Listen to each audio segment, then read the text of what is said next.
안녕하세요. 위포트 조영욱 강사입니다. 반갑습니다.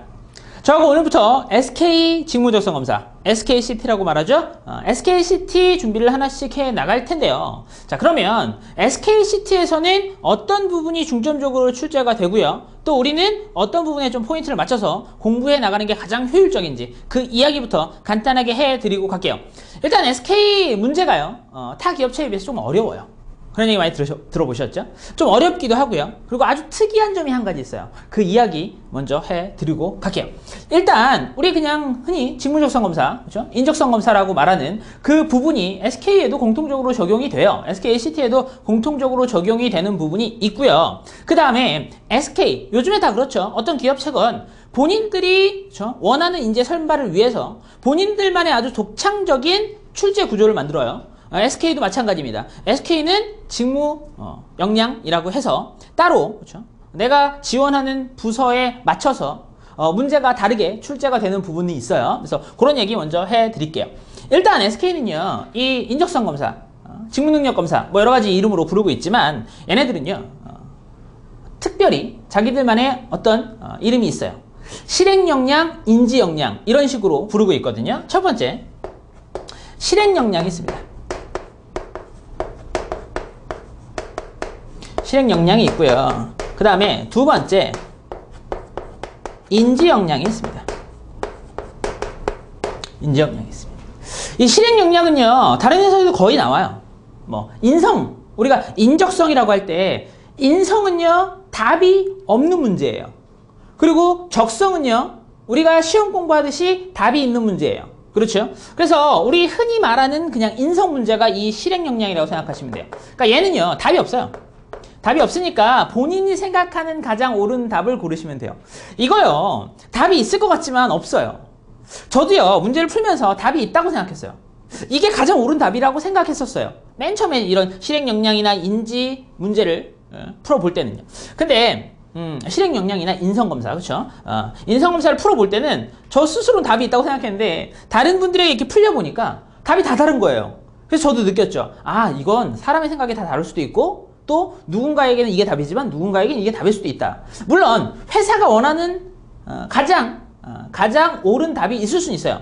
하지만 이게 거기에 맞춰서 답을 쓸 수가 없어요. 그렇기 때문에 이런 거는요, 이 답이 없는 시험이거든요. 이런 거는요, 본인이 그냥 원하는 답 쓰시면 돼요. 본인의 성향을 정확하게 드러내 주시면 돼요. 그래서 본인의 성향이 이 회사에서 원하는 인재다. 그러면 뽑힐 거고요. 그렇지 않으면 또 본인의 성향과 잘 맞는 회사에 들어가 주시면 돼요. 그러니까 이거는요, 답을 생각하고 문제를 푸시면 안 돼요. 답을 생각하지 않고 본인을 완벽하게 드러낸다라고 생각하시고 그냥 본인의 생각대로 답을 쓰세요. 자, 그래서 이거는 답이 없는 시험이니까 뭐 크게 걱정 안 하셔도 되고, 우리가 흔히 말하는 적성 검사 있죠. 시험이요. 언어 시험, 수학 시험, 이런 시험. 그 시험이 바로 이제 이 인지 역량이에요. 우리가 적성 검사라고 얘기하죠. 인지 역량으로 출제가 됩니다. 뭐 업체와 비슷해요. 일단 SK도요, 인지 역량을 세 가지로 나누고 있는데 첫 번째는요, 언어 문제입니다. 언어 문제. 뭐 비슷합니다. 그 다음에 두 번째는요, 수리 문제입니다. 수리 문제예요. 그리고 세 번째 보통은 추리 문제가 들어가거든요. 어떤 기업체든. 그런데 여기서 아주 특이한 문제가 튀어나옵니다. SK는 여기서 직무 문제를 냅니다. 이 직무라는 게 뭐냐면 본인이 지원한 파트, 5가지 파트로 여기서 나누고 있거든요. 이 5가지 파트에 대해서 문제를 다르게 출제해서, 그렇죠? 뭐 아주 깊은 전공은 아니지만 아주 간단한 전공 지식 정도를 물어내는 문제들이에요. 되셨죠? 그러니까 이 언어와 수리는 우리가 보통 생각하는 그 언어와 수리가 맞고요. 보통 추리나 도형 대신에 얘네들은 직무 능력을 평가한다라고 보시면 돼요. 직무는 한 5가지 유형으로 나누죠. MPCRS라고 그래서 뭐 이건 조금 이따가 직무 때 가서 제가 말씀을 드릴 건데 MPCRS입니다. 그렇죠? 이 5가지 직무에 따라서 문제를 다르게 출제하고 있습니다. 그래서 우리가 지금 이 수업 시간에 준비할 건 이 3가지라고 보시면 돼요. 언어, 수리, 직무. 언어, 수리, 직무입니다. 자, 이 언어와 수리는요, 원래 보통 우리가 보는 그 언어 수리가 맞아요. 보통 보는 언어 수리가 맞고, 언어 문제가 한 20문제, 그리고 수리 문제가 한 20문제, 그 다음에 직무 문제가 한 20문제 정도 나옵니다. 그런데 문항수와 시험 시간이 비슷해요. 20분에서 30분 정도를 시험 시간으로 주는데요. 이렇게 되면 문제 하나당 한 1분에서 1분 몇 초 뭐 이 정도면 꽤 문제가 수준 있게 출제가 될 거란 얘기예요. 그리고 언제나 이 인적성 검사는요, 시간이 모자르게 되어 있어요.